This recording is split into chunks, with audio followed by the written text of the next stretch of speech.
Praise the lord. దేవుని పరిశుద్ధ నామమునకు మహిమ కలుగును గాక. ఆన్లైన్ ద్వారా ఈ యొక్క వేకప్ వార్డ్ను వీక్షించుచున్న ప్రభువునందు ప్రియులైన మీ అందరికీ ప్రభు అయిన యేసుక్రీస్తు నామంలో నా హృదయపూర్వక వందనాలు తెలియజేస్తూ ఉన్నాను. ప్రియులరా, దేవుడు మనల్ని ప్రేమించి ఈ దినం కొరకు దేవుడు మనకి ఇచ్చినటువంటి వేకప్ వార్డ్ క్యాలెండర్ వాక్యాన్ని ఒకసారి ధ్యానం చేసుకుని ఆ యొక్క లేఖన భాగాలను దేవుడు తన ఆత్మ ద్వారా మనకు వివరించి బోధించినట్లుగా ప్రార్థనాపూర్వకంగా ఆ లేఖన భాగాలను ధ్యానించడానికి మనం దేవుని సహాయాన్ని కోరుకుందాం. లేవీకాండము 25వ అధ్యాయము 19వ వచనం. లేవీకాండము 25వ అధ్యాయము 19వ వచనం.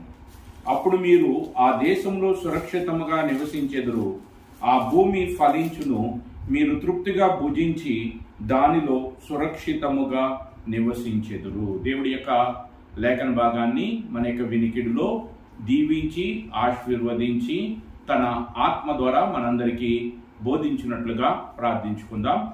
ప్రేమ నమ్మకం కలిగిన మా ప్రియమైన పరలోకపు తండ్రి, మమ్మల్ని ప్రేమించి మా ఆయుష్ను పొడిగించి మరొక దినాన్ని చూసే భాగ్యాన్ని మీరు మాకు కల్పించినందుకు వందనాలు, స్తోత్రాలు. ఈ రీతిగా నీ మాటలు వినటానికి మీరు ఇచ్చిన కృపను బట్టి, శ్రేష్టమైన అవకాశాన్ని బట్టి నీకు వందనాలు, స్తోత్రాలు చెల్లిస్తూ ఉన్నాం. ఈ దినం కొరకు మీరు సిద్ధపరిచినటువంటి ఈ యొక్క లేఖన భాగముల ద్వారా మాతో మాట్లాడండి.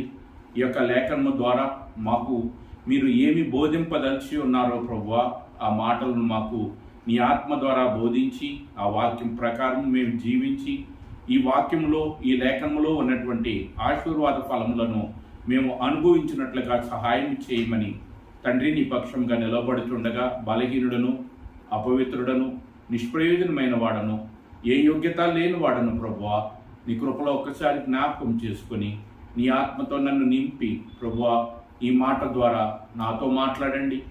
ఆన్లైన్ ద్వారా వీక్షించుచున్న నీ ప్రజలైనటువంటి వారందరితో కూడా మీరు మాట్లాడి మీ నామానికి మహిమ తెచ్చుకొనమని ఘనత, మహిమ, ప్రభావములు మీకే ఆరోపిస్తూ నీ కుమారుడు మా రక్షకుడునైన యేసుక్రీస్తు వారి శ్రేష్టమైనటువంటి నామంలో ఈ ప్రార్థన మీకు సమర్పిస్తున్నాము తండ్రి, ఆమేన్. ప్రియులరా, ఈ దినం కొరకు దేవుడు మనకి ఇచ్చినటువంటి లేఖన భాగము లేవీకాండము 25వ అధ్యాయము 19వ వచనంలో. అప్పుడు మీరు ఆ దేశంలో సురక్షితముగా నివసించెదరు, ఆ భూమి ఫలించును, మీరు తృప్తిగా భుజించి దానిలో సురక్షితముగా నివసించెదరు.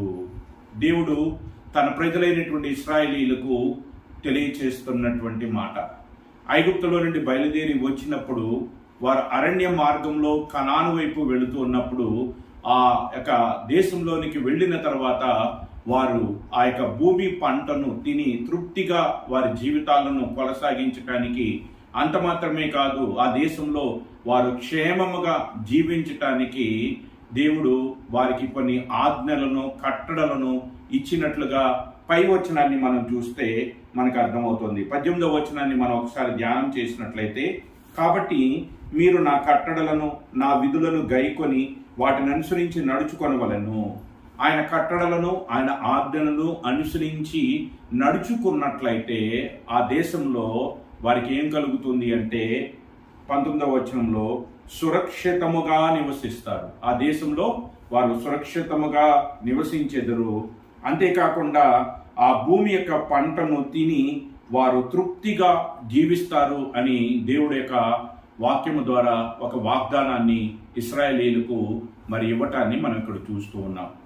ప్రియులరా, ఈ యొక్క లేఖన భాగము మనం ధ్యానించినట్లయితే ఎప్పుడు మన జీవితాలకు తృప్తి కలుగుతుంది, ఎప్పుడు మన జీవితాలకు క్షేమం కలుగుతుంది అంటే దేవుడు చెప్పినటువంటి రీతిగా ఆయన ఆజ్ఞలను అనుసరించి నడుచుకొనుట. ఆయన ఆజ్ఞలను అనుసరించి నడుచుకొనుట ద్వారా మన జీవితానికి క్షేమం, మన జీవితానికి తృప్తి. మరి ఆయన ఆజ్ఞలను గురించి మనం ఒకసారి ధ్యానించినట్లయితే దేవుడు వారికి ఇచ్చినటువంటి 10 ఆజ్ఞలను గురించి క్లుప్తంగా మనం ధ్యానించినట్లయితే మొట్టమొదటి ఆజ్ఞను దేవుడు ఏమని తెలియజేస్తున్నాడంటే నిర్గమాకాండము 20వ అధ్యాయము మొదటి వచనంలో దేవుడి ఆజ్ఞలన్నీ వివరించి చెప్పెను, నీ దేవుడైన యెహోవాను నేనే దాసుల గృహమైన ఐగుప్తులో నుండి నిన్ను వెలుపలికి రప్పించితిని, నేను తప్ప వేరొక దేవుడు నీకు ఉండకూడదు. ఏమని జ్ఞాపకం చేసుకోవాలా? ఆయన యొక్క మొదటి ఆజ్ఞ ఏమిటి అండి? ఏమని తెలియజేస్తున్నాడు? దాసుల గృహమైన ఐగుప్తులో నుండి మిమ్ములను బయటికి తీసుకుని వచ్చినటువంటి దేవుడను నేను తప్ప వేరొక దేవుడు నీకు ఉండకూడదు. కాబట్టి మొట్టమొదటిగా జ్ఞాపకం చేసుకునవలసింది ఏమిటి అంటే, వారిని ఆ యొక్క ఐగుప్తు దాస్యంలో నుండి విడిపించినటువంటి వాడు. ఈరోజు మనమే జ్ఞాపకం చేసుకోవాలి. పాపం అనేటువంటి ఆ జిగటగల దొంగ ఊబిలో నుండి, నాశనకరమైన గుంటలో నుండి మనలను బయటికి తీసుకుని వచ్చినటువంటి దేవుడు ఆయనేనని, ఆయన ద్వారానే మన పాపములకు క్షమాపణ దొరికిందని, ఆయనే దేవుడని, ఆయన మాత్రమే దేవుడని మనం తెలుసుకోవాలి. అంత మాత్రమే కాదు, రెండవ ఆజ్ఞగా ఏం చెప్తున్నారు అంటే, పైన ఉన్న ఆకాశం అందే కానీ, క్రింద ఉన్న భూమి అందే కానీ, భూమి కింద ఉన్న నీళ్ళ అందే కానీ ముందు దేని రూపమునైనను విగ్రహమునైనను చేసుకొనకూడదు, వాటికి సాగిలపడకూడదు, వాటిని పూజింపకూడదు అని ఇంకా తెలియచేస్తూ మరి ఈ యొక్క ఆజ్ఞలో ఏమని చెప్తున్నారు అంటే, నన్ను ప్రేమించి నా ఆజ్ఞలు గైకొని వారికి 1000 తరముల వరకు నేను కరుణించి వాడనై ఉన్నాను అని తెలియజేస్తున్నారు. అంటే ఈ రెండు ఆజ్ఞలు కానీ ఒకసారి మనం ధ్యానం చేసినట్లయితే, మొదటి ఆజ్ఞనేమో దేవుడు మనకు చేసినటువంటి కార్యము, దానిని బట్టి నేనే దేవుణ్ణి అని తెలుసుకోమని తెలియచేస్తూ ఉన్నారు. రెండవదిగా ఆకాశం క్రింద ఉన్న దేనిని పూజించకూడదు. మరి దేన్ని పూజించాలి? దేవుణ్ణి మాత్రమే పూజించాలి. ఎలా పూజించాలి? నీ పూర్ణ హృదయంతో, నీ పూర్ణ బలముతో, నీ పూర్ణ వివేకముతో నీ దేవుణ్ణి ప్రేమించాలి అని దేవుడు అనేక రీతులుగా తెలియజేస్తూ వచ్చాడు.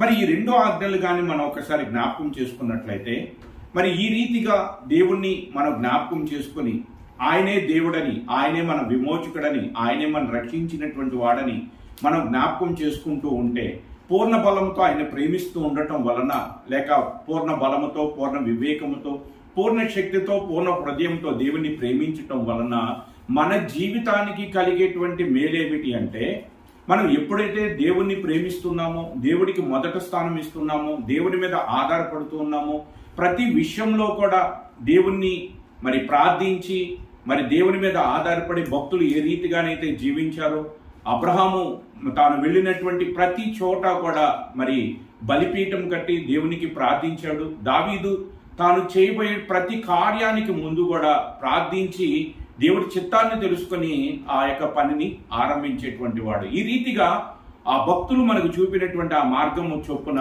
మనము కూడా దేవుణ్ణి మన పూర్ణ హృదయంతో ప్రేమించి, ఆయనను పూజించి, ఆయన తప్ప మరొక దానిని మనం పూజించకుండా, మరొక విగ్రహమును మనం చేసుకోనకుండా ఉన్నట్లయితే మన జీవితాలకు కలిగేటువంటి ఆశీర్వాదము, గొప్ప మేలు ఏమిటి అంటే, సాతానుకి మన మీద ప్రభుత్వం చేయటానికి అవకాశం లేదు.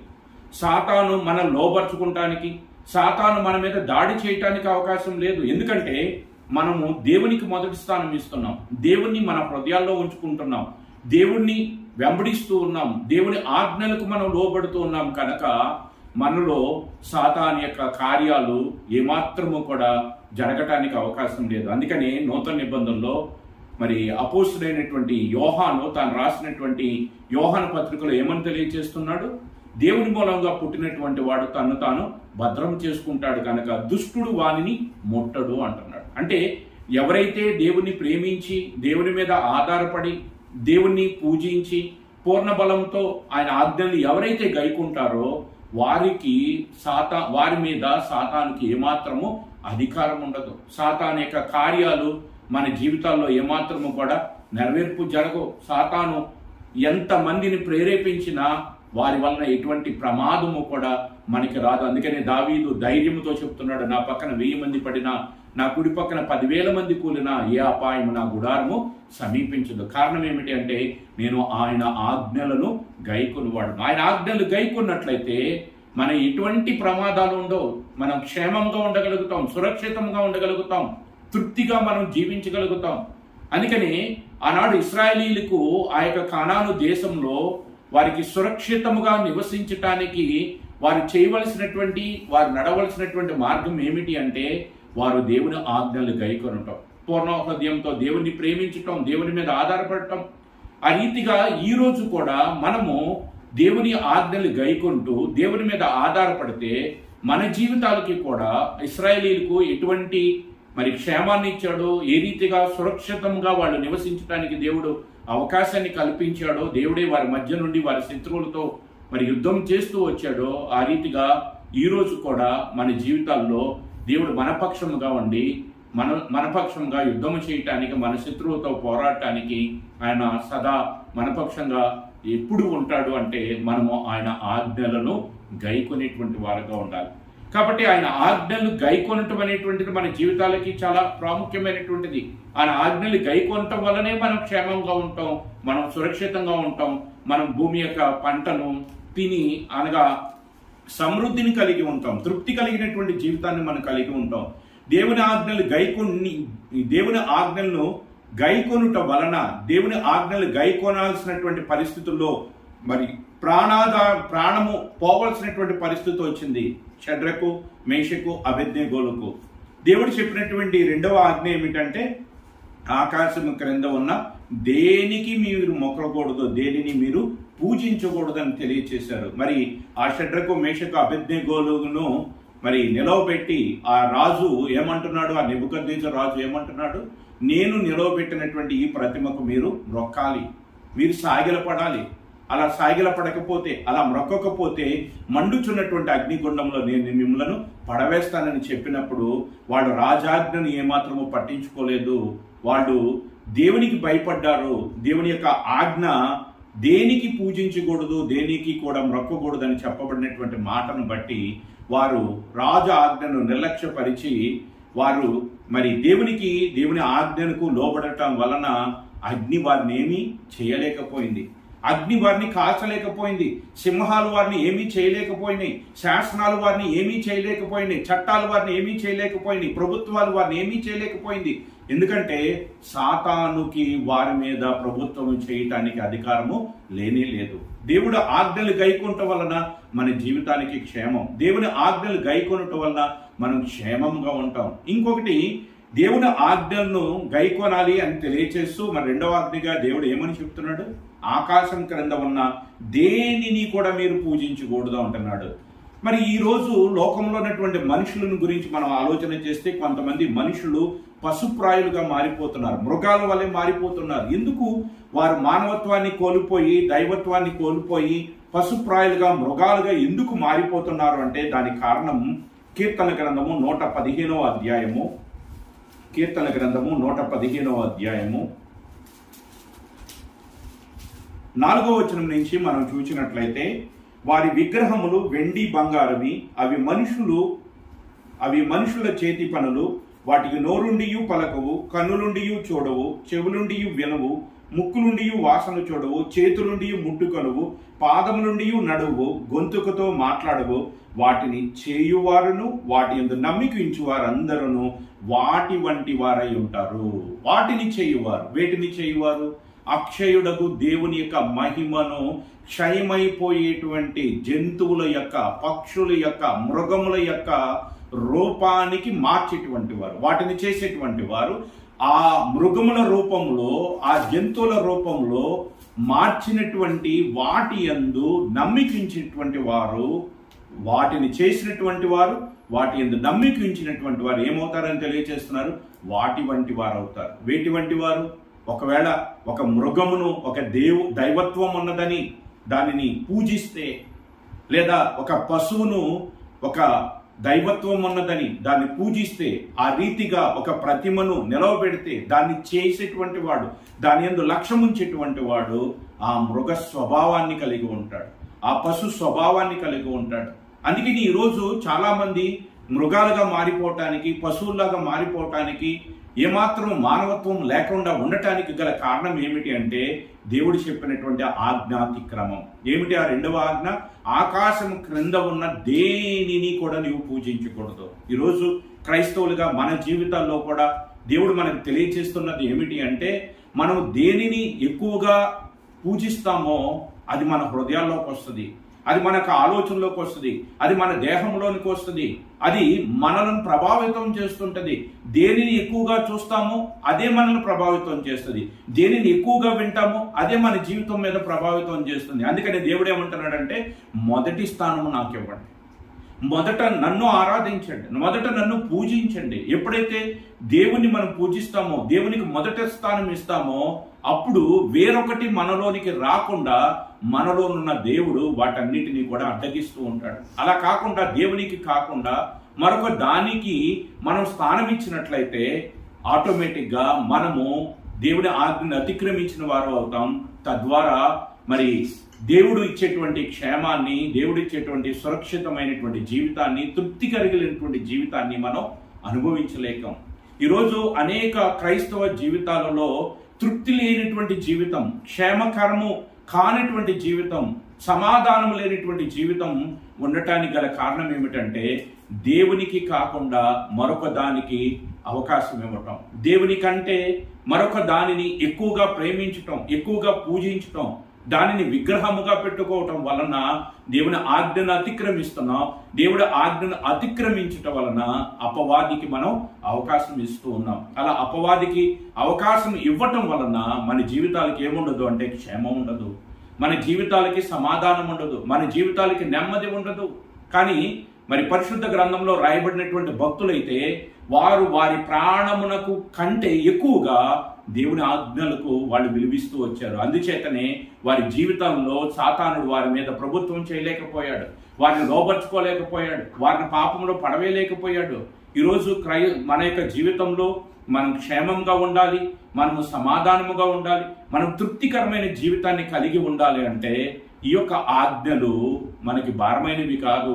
ఆ ఆజ్ఞలను అనుసరించి మనం జీవించడానికి ప్రయత్నించినట్లయితే, ఆ ఆజ్ఞలను అనగా దేవుడి వాక్యాన్ని అనుసరించి జీవించటం మనం అలవాటు చేసుకున్నట్లయితే, ఆ ఆజ్ఞల వలన, ఆ వాక్యము వలన మనం క్షేమాన్ని పొందుతాం, మనం సమాధానంగా ఉంటాం, మనం తృప్తినిగా మన జీవితాన్ని ముందుకు కొనసాగించగలుగుతాం. ప్రియులారా, ఈరోజు ప్రపంచ పరిస్థితులు దినదినము కూడా మారిపోతూ ఉన్నాయి. ప్రపంచంలో చూసినట్లయితే ప్రభువైన యేసుక్రీస్తు చెప్పినటువంటి రీతిగా ఆయన రెండవ రాకడ మునుపు ఎటువంటి పరిస్థితులు ఉండబోతున్నాయని ఆయన ముందుగానే తెలియచేశారో అటువంటి పరిస్థితులు మనం చూస్తూ ఉన్నాం. అక్కడక్కడ యుద్ధములు, కరువులు, భూకంపాలు ఇవన్నీ కలుగుతాయని ప్రభువైన యేసుక్రీస్తు ముందుగానే తెలియచేశారు. ఇప్పుడు మనం అటువంటి యుద్ధ వాతావరణంలోనే మనం జీవిస్తూ ఉన్నాం. అటువంటి కరువులు, అటువంటి భయంకరమైనటువంటి పరిస్థితుల్లో మనం బ్రతుకుతున్నాం. రాబోతున్నటువంటి కాలము ఎంతో భయంకరంగా ఉండబోతోంది. కారణం ఏమిటంటే, లోకంలో దేవుని ఆజ్ఞను అతిక్రమించి పాపము చేయునట్లుగా సాతాను అనేకులను ప్రేరేపిస్తుంది. కనుక జనము మీదకి జనము లెగుస్తున్నారు, రాజ్యం మీదకి రాజ్యం లెగుస్తున్నారు. సమాధాన వాక్యం అనేటువంటిది మనిషి జీవితాల్లో లేకుండా పోతుంది. అందుచేత దేశాల మధ్య సమాధానం లేదు, దేశాల మధ్య యుద్ధాలు వస్తూ ఉన్నాయి. ఈ రీతిగా ఒకరి మీద ఒకరు యుద్ధము చేయటానికి మరి సమాధానం లేనటువంటి పరిస్థితుల్లో దేశాలు నెట్టబడుతూ ఉంటే ఎక్కడ మన జీవితాలకు క్షేమం? ఏ నాయకుడు మన జీవితానికి క్షేమం ఇస్తాడు? ఏ రాజు మన జీవితాలకి క్షేమం ఇస్తాడు? ప్రియులారా, మన యొక్క ధనాన్ని దాచుకుంటానికి లోకంలో బ్యాంకులు ఉన్నాయి, మన యొక్క బంగారం, వెండి దాచుకుంటానికి లోకంలో లాకర్స్ ఉన్నాయి. కానీ మన ప్రాణమును దాచుకుంటానికి క్షేమకరమైనటువంటి ప్రదేశం ఎక్కడైనా ఉందంటారా? ఎక్కడ లేదండి. క్షేమకరమైనటువంటి స్థలం ఎక్కడైనా ఉన్నది అంటే అది దేవుని యందే. ఆ దేవుని యందు మాత్రమే మనం క్షేమంగా ఉండగలుగుతాం. ఆ దేవుని యందు మాత్రమే మనం తృప్తి కలిగినటువంటి జీవితాన్ని కలిగి ఉంటాం. అటువంటి క్షేమాన్ని, అటు తృప్తికరమైనటువంటి జీవితాన్ని మనం అనుభవించాలి అంటే మనం చేయవలసింది ఏమిటంటే, మన ప్రభువైన యేసుక్రీస్తు యొక్క శిలువ రక్తము ద్వారా మనల్ని కడిగి మనం నడవలసినటువంటి మార్గాన్ని తన లేఖముల ద్వారా ప్రభువైన యేసుక్రీస్తు వాక్యమై మనకు అనుదినము బోధిస్తూ ఉంటే, ఆ మాటలను అనుసరించి, ఆజ్ఞలను అనుసరించి, వాక్యమును అనుసరించి మనం నడుచుకున్నట్లయితే, ఆ వాక్యము ద్వారా, ఆ ఆజ్ఞలు అనుసరించి జీవించటం ద్వారా మన జీవితాలకి క్షేమాన్ని పొందుతాం. మన జీవితంలో మనం తృప్తి కలిగి సురక్షితంగా మనం బ్రతకగలుగుతాం. కాబట్టి ఈ దినము దేవుడు మనకి ఇచ్చినటువంటి ఆ యొక్క లేఖన భాగాన్ని మరొకసారి ధ్యానం చేసుకుందాం. లేవీకాండము 25వ అధ్యాయము, లేవీకాండము 25వ అధ్యాయము 19వ వచనం. లేవీకాండము 25వ అధ్యాయము 19వ వచనం. అప్పుడు మీరు ఆ దేశంలో సురక్షితముగా నివసించెదరు, ఆ భూమి ఫలించును, మీరు తృప్తిగా భుజించి దానిలో సురక్షితముగా నివసించెదరు. కాబట్టి సురక్షితముగా మనము ఈ యొక్క లోకంలో జీవించాలంటే మనకు ఆధారమైనటువంటిది దేవుని యొక్క మాట, దేవుని యొక్క ఆజ్ఞలు, దేవుని యొక్క కట్టడలు, దేవుని ఆధారం చేసుకొని మనం బ్రతకాలి. ఆ రీతిగా మనం జీవించినప్పుడు మాత్రమే ఈ లోకంలో మనం క్షేమంగా ఉండగలుగుతాం, మరి తృప్తి కలిగి జీవించగలుగుతాం. ఆ రీతిగా మనము క్షేమాన్ని కోరి మనం తృప్తిగా బ్రతకాలనేటువంటి ఉద్దేశంతోనే దేవుడు ఈ యొక్క మరి దినం కొరకు ఈ యొక్క లేఖన భాగాలను మనకు దేవుడు అనుగ్రహిస్తూ వచ్చాడు. కాబట్టి ఇచ్చినటువంటి ఈ లేఖన భాగాన్ని, ఈ అనుదిన ఆహారాన్ని మనము భుజించి ఈ వాక్యము ద్వారా బలము పొంది ఈ వాక్యాన్ని బట్టి నడుచుకొని దేవుడి యొక్క కృపను పొందుతాం. సురక్షితమైనటువంటి జీవితాన్ని, తృప్తి కలిగినటువంటి జీవితాన్ని కలిగి మన విశ్వాస యాత్రలో ముందుకు సాగిపోదాం. అట్టి భాగ్యాన్ని ఈ మాటలు వినుచున్న మనందరికీ కూడా దేవుడు దయచేయును గాక. ప్రార్థించుకుందాం. ప్రేమ నమ్మకం కలిగిన మా ప్రియమైన పరలోకపు తండ్రి, పరిశుద్ధుడైన దేవ, ఈ యొక్క దినమున మమ్మల్ని ప్రేమించి మా ఆయుష్ను పొడిగించి మా జీవితము క్షేమకరమైనదిగా ఉండాలని, మేము సురక్షితంగా బ్రతకాలని, మా జీవితంలో మేము తృప్తి కలిగి ఉండటానికి మేము నడవలసినటువంటి మార్గాన్ని మీరు మీ యొక్క లేఖము ద్వారా మాకు తెలియచేసినందుకు వందనాలు. మీరు ఇచ్చినటువంటి ఈ వాక్యాన్ని బట్టి నేను స్తుతిస్తూ ఉన్నాం. ఈ వాక్యము ద్వారా మీరు మాకు చూపినటువంటి ఆ యొక్క క్షేమకరమైనటువంటి మార్గంలో మేము ముందుకు సాగటానికి మీ సహాయాన్ని మాకు దయచేయండి. మా జీవితంలో నీ ఆజ్ఞలను అనుసరించి జీవించటం వలన అది మా జీవితాలకు క్షేమకరమైనదని, అది సురక్షితముగా మమ్మల్ని నివసింపచేస్తుందని మీ యొక్క లేఖముల ద్వారా మాకు గుర్తు చేసినందుకు నిన్ను స్తుతిస్తూ ఆరాధిస్తూ మీరు ఇచ్చినటువంటి ఈ వాక్యాన్ని బట్టి నీకే ఘనత, మహిమ, ప్రభావములు ఆరోపిస్తూ నీ కుమారుడు మా రక్షకుడునైనా యేసుక్రీస్తు వారి శ్రేష్టమైనటువంటి నామంలో ఈ ప్రార్థన మీకు సమర్పిస్తున్నాము తండ్రి. ఆమేన్. అందరికీ ప్రైజ్ ది లార్డ్.